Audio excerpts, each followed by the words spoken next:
It's July of 1978, and that lucky young man has just scored himself a Kenner X-Wing fighter for his 7th birthday.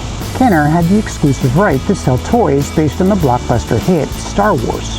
They chose to offer 3 3/4 inch sized action figures, which had the distinct advantage of allowing Kenner to offer vehicles that could be used with the action figures in a manageable size.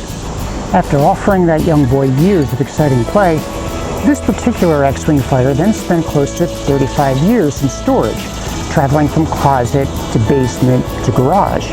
It was only recently that I dug it out of its storage bin from the basement. I had recently watched a series of videos from a YouTube channel known as Retro Blasting that addressed how to restore the vintage X-Wing fighter, and that video gave me the confidence to try it on my own. This is the story of that restoration. Welcome to the dantooinefreepress, a home for lovers of science fiction, action-adventure, fantasy, and superheroes. We review movies and TV shows,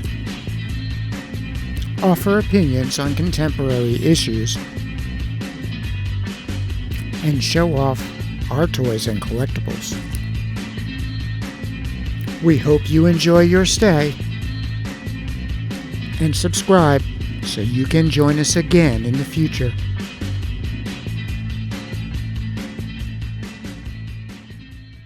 This X-Wing fighter was still in fairly good shape. It had all 4 of its guns on its wings, which are the hardest of the parts to replace.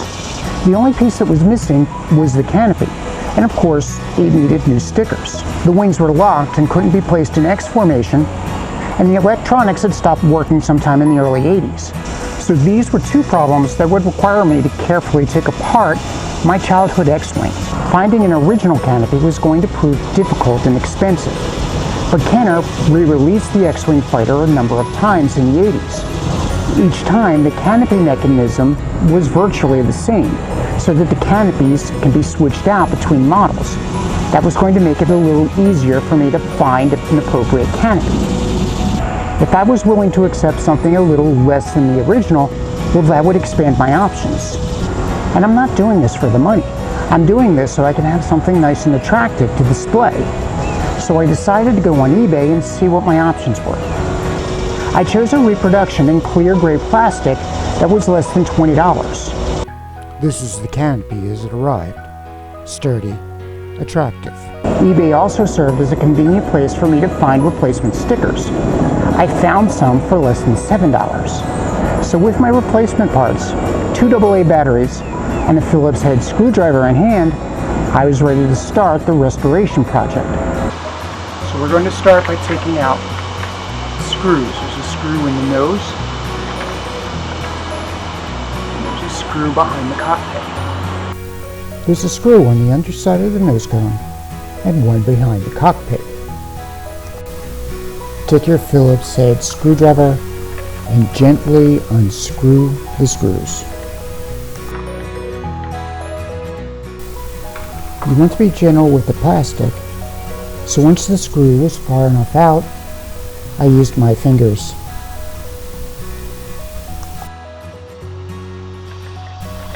With some gentle pressure, the nose cone came off.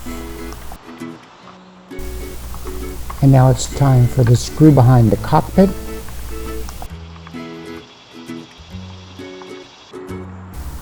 And there are 4 screws in the rear compartment. I used a toothbrush to brush away 30 years of grime and dirt. Here I'm opening the battery compartment. This is to give you a better look at the battery compartment. The positive and negative is clearly marked. Here's a close-up view. All those years of dirt. The back compartment has plastic pegs to be careful of when you remove it.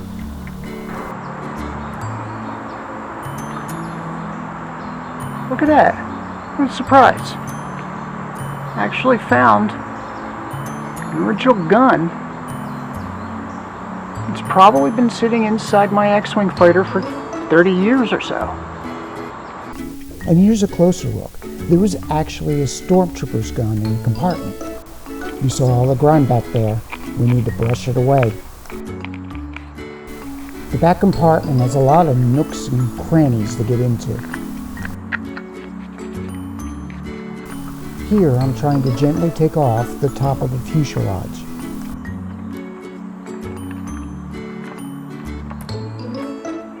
The nose cone was sticking a little bit, so I wanted to be gentle with the front.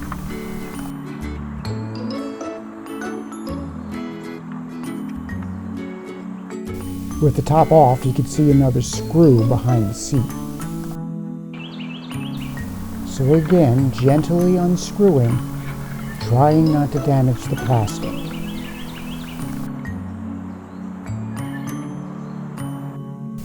Between R2-D2 and the battery compartment, there was another screw.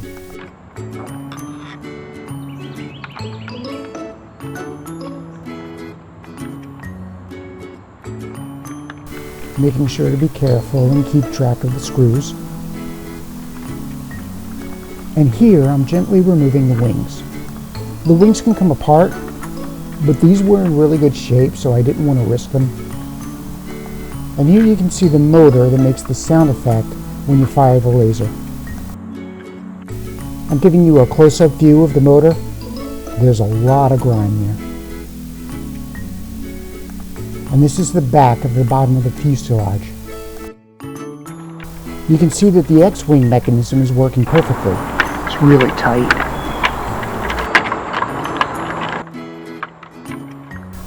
Bringing out the toothbrush again because of all the grime between the wings. And here I'm taking a thinner brush to get into all of those crevices. Using my finger to spin the motor. It's spinning freely, that's a very good sign. And now on to whitening the plastic. That's hair salon strength peroxide, 40 volume. This product is fairly cheap. I have two videos that go over the retrobrite process of whitening plastic and how it works. I'll link to them in the description box below. Basically, we're coating the plastic, and then today, since it's a sunny day, we're going to use the UV light from the sun to get it to whiten up. Now, don't make the mistake that I made here. Wear gloves. This peroxide is fairly strong, and it was burning my hands by the time I was finished.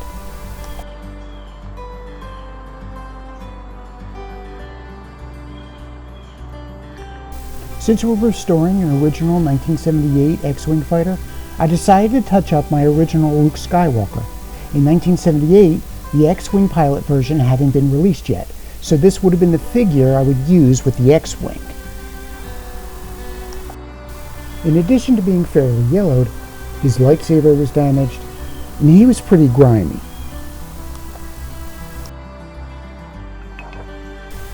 And I'm going to emphasize it again, please wear gloves.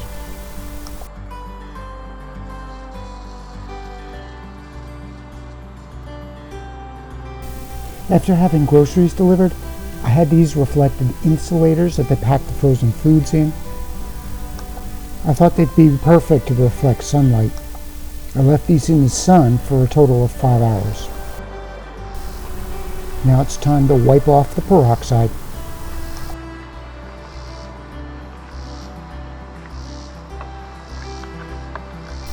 And with the plastic white and clean, I begin the process of putting the pieces back together.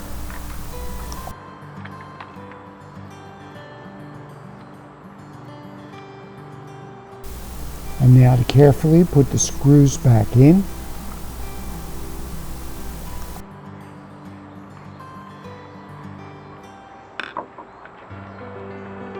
Remembering all the places I took the screws out to begin with. And here I'm testing out the X-Wing mechanism.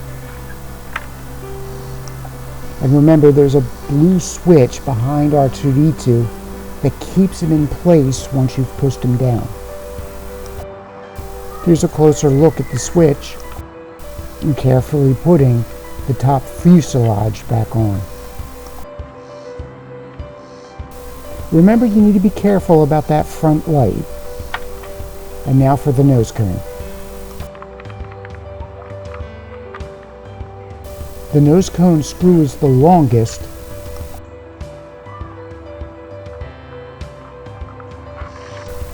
and now it's time to put the back compartment on, remembering those two pegs in the back. With all the plastic in place, I'm just getting the final screws back in.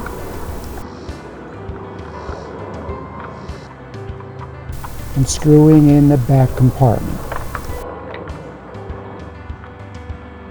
With all the plastic in place, I'm going to test the X-Wing again.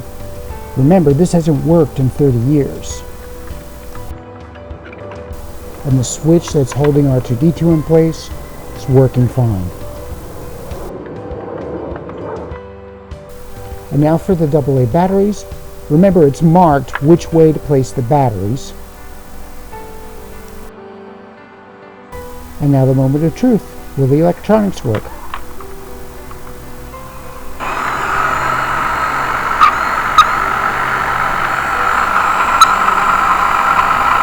Yep, they're working. And now for the stickers. I'm using my phone to consult with an internet page that had the placement of the stickers marked.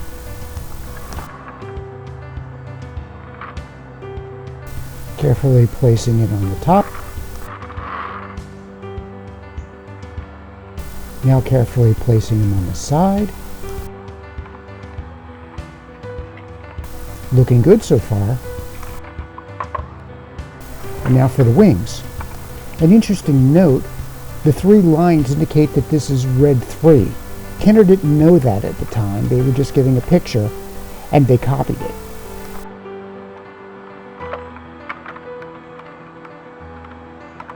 And with the stickers on, it's looking recognizable, almost brand new. Here's Luke after whitening, and now I have to figure out what to do about his lightsaber. The original lightsabers are really expensive, so I decided to go with a replacement from the Fan Strike Back. I chose the double telescoping. This is their Etsy store. Nothing down there that I'm going to harm. They sent me 6 lightsabers, so now I can replace Obi-Wan's and Darth Vader's. The yellow one. There you see. I'm just showing you how the telescopic action works here.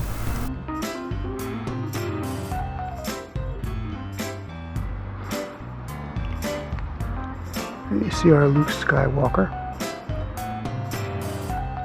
Time to get rid of that broken, worn-out lightsaber.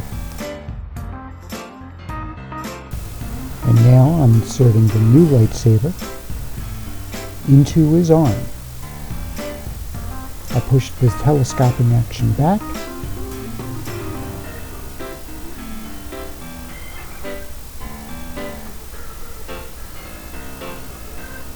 Now I can extend the lightsaber and then extend it fully.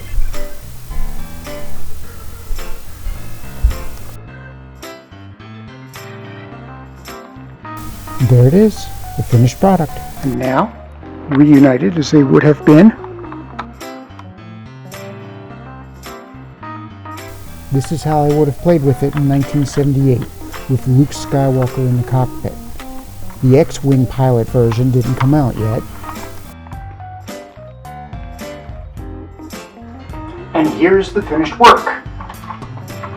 Electronics are working. But you can hear that the engine's getting caught a little bit.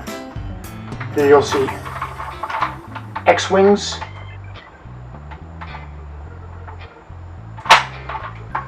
Like you can push in the X-Wing, put in the clip, there it is permanently. Clip's a little tricky. The X-Wing scribes.